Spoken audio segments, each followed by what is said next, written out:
In this video, we are going to complete our installation of ZebraCut by carrying out some basic configuration.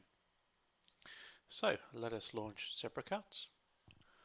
From there, we're going to go to the Help part of the ZebraCut ribbon, and we're going to launch the Zebra Help. Within that, we're going to go to the Install tab.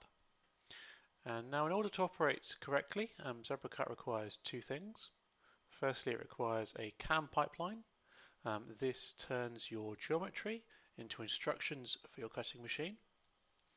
And secondly, you need a process library, and the process library contains your tooling and your feeds and speeds, and essentially how you want to cut.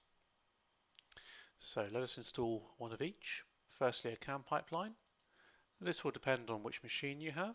So for our Genesis-V customers, you'll be working with CutPilot, and you would install this CAM pipeline. To install, you literally just press on Install, and then you will be prompted to make this the default, which I'd recommend you accept. For our Orion or MasterCut customers, you would choose the Orion CAM pipeline and again install that.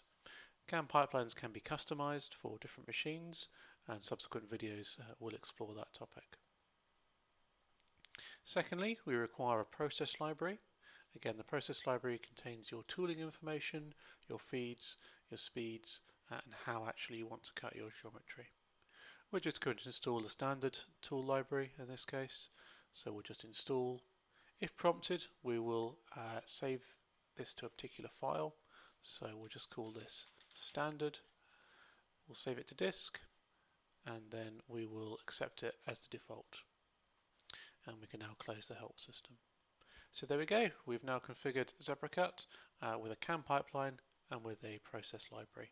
You should be ready to start cutting. Thank you.